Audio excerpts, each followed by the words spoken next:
All right, so you guys submitted a pretty chilling story, a YouTube video titled "Scary Stories to Fall Asleep to." Ghosts watched us drown in a water park. And well, the video itself, it's nothing but a black screen and white text. Oh, wow. But those words, they paint a really disturbing picture. Okay. It all goes down at Aquatic Paradise Water Park in Illinois. Mm-hmm. And our narrator, Stephanie, who's a lifeguard there, witnesses some seriously unsettling events. What do you think? Is a water park the last place you'd expect a haunting? It's certainly an interesting choice for a horror setting, that's for sure. You know, you think water parks, you think fun in the sun, escapism, right? Right. To have that innocence shattered by something dark and sinister, it really does heighten the sense of dread. Okay, so let's unpack this. It all starts on Stephanie's first day on the job. Mm-hmm. She meets Leah and Michael, a couple in wheelchairs, and they're the guests of honor for the grand opening of a new attraction called, wait for it, Cannibal Cabin. Oh, the name itself is just shivers down your spine. It's almost as if, like, the park is inviting trouble, you know, invoking such a gruesome image. And it makes you wonder, what was the thought process behind it? Was it a misguided attempt at edgy marketing? Or is there something more sinister at play? And the design of this cabin, well, it doesn't help. It's all rough-hewn wood and Gothic details, giant skull and crossbone sign. Wow. It's like something straight out of a horror movie. Even Stephanie, who, she's supposed to be focused on safety, right? She feels instantly creeped out. It's like the park is, it's like they're deliberately playing on people's fears. Yeah, what's fascinating here is how the story uses this contrast between light and dark. You have the bright, cheerful atmosphere of a water park. Yeah. But then you juxtapose that with this macabre, ominous attraction, right? Yeah. And it creates this unsettling tension that permeates the entire narrative. Right. And this tension, it intensifies when Leah and Michael enter the Cannibal Cabin. Stephanie describes this like sudden shift in the environment. It's like a heavy blanket of silence has fallen over the park. The shadows seem to twist and distort. And there's this overwhelming feeling of being watched. What do you think? Have you ever felt that kind of primal fear, like something unseen is lurking just beyond your perception? It taps into our most basic instincts, doesn't it? That sense of vulnerability, of being preyed upon. And the fact that Stephanie's the only one who seems to sense this impending danger, I think, speaks volumes about her character. She's observant, she's intuitive, and maybe more attuned to the darker side of human nature than those around her. And this sense of dread, it builds and builds until suddenly a horrifying scream erupts from inside the cabin. Chaos ensues. People are rushing out in a panic. But Leah and Michael, they're nowhere to be found. Stephanie, driven by this gut feeling that something is terribly wrong, she's the only one who dares to go back inside. It's a classic horror trope, isn't it? The lone hero, venturing into the unknown, facing their fears head on. And in this case, it's even more poignant, I think, because Stephanie, she's not a seasoned investigator or a paranormal expert. She's just an ordinary young woman who finds herself thrust into this extraordinary, terrifying situation. And what she finds inside is, it's truly horrific. Leah and Michael are dead, their bodies contorted, their wheelchairs mangled. It's clear that their deaths were no accident. And this is where the story starts to reveal some of its deeper themes, I think. Yes, because the park management's reaction to this tragedy, it's truly chilling. They show this callous indifference. Brushing off the deaths is just a malfunction, and their focus. Reopening the Cannibal Cabin as quickly as possible. Right. It speaks to, I think, a disturbing disregard for human life, prioritizing profit over safety and accountability. It's like they're trying to bury the truth, literally and figuratively. And this theme of denial becomes a recurring motif throughout the story. Even Stephanie's colleagues, they dismiss her concerns. They refuse to believe her accounts of these strange occurrences. They'd rather cling to the illusion of normalcy than confront the possibility that their workplace is a hotbed of something sinister. It's easier to look away, isn't it, to pretend that the darkness doesn't exist. But that denial, it comes at a cost. And in this case, the cost is measured in human lives. Stephanie, however, she refuses to be silenced. She senses that something is deeply wrong, and she's determined to get to the bottom of it. And sadly, she's right. This is where the story takes a truly disturbing turn, because what follows Leah and Michael's deaths is a string of, increasingly strange and unsettling events. Unexplained footprints by the pool. Stephanie hears her name whispered in a chilling voice. And then another lifeguard, James, who had openly mocked Leah and Michael's deaths, he's found drowned in a drained pool surrounded by child-sized footprints. What do you make of that? Coincidence? Or something more sinister? It's like the park itself is becoming this malevolent entity, picking off its employees one by one, and each death is more bizarre, more inexplicable than the last.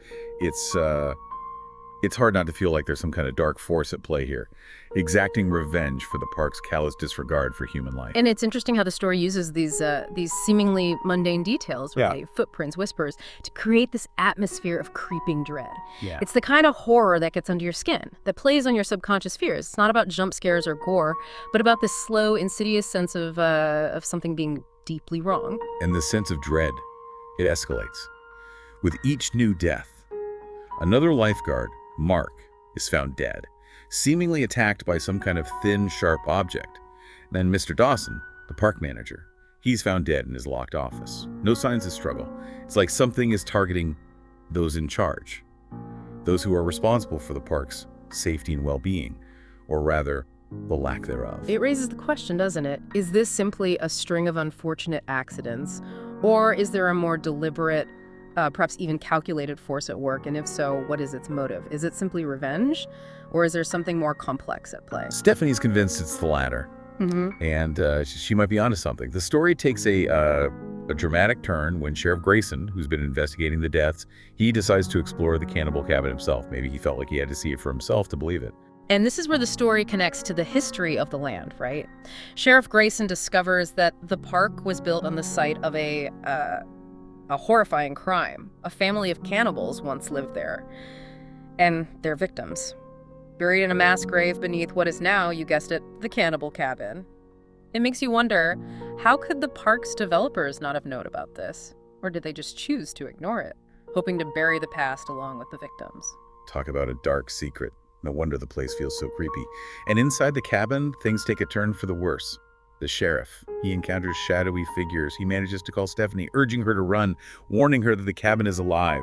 That sends chills down your spine. It suggests that whatever evil was perpetrated on that land, it's lingered, it's festered, and now it's seeking a way out. Stephanie escapes just as the cabin seemingly bursts into flames, consuming the sheriff within it. It's a powerful image, isn't it? The cabin, a symbol of the park's greed and denial, literally going up in flames. And the sheriff, a representative of law and order, consumed by the very darkness he was trying to investigate. It's a reminder that sometimes the darkness is it's just too powerful to confront, too insidious to escape. And it leaves us with so many questions. Is Stephanie right? Is Aquatic Paradise built on a foundation of such evil that it can never escape its past? What do you think? Could a place like this ever be truly cleansed of its dark history? That's a question that haunts this entire story, isn't it? The idea that the past is never truly gone, that it can resurface in the most unexpected and horrifying ways.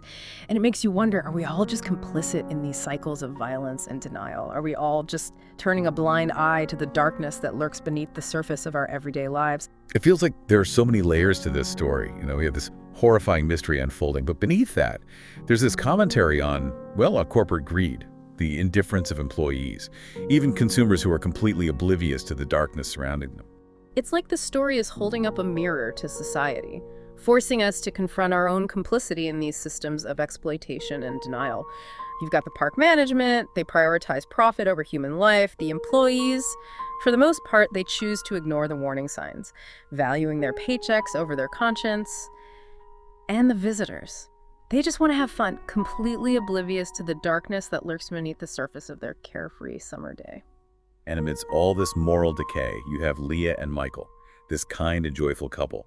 And they become the first victims of this tragedy. It's like their innocence, their vulnerability. It makes their deaths even more impactful, I think. It highlights the cruelty, the injustice at the heart of this story.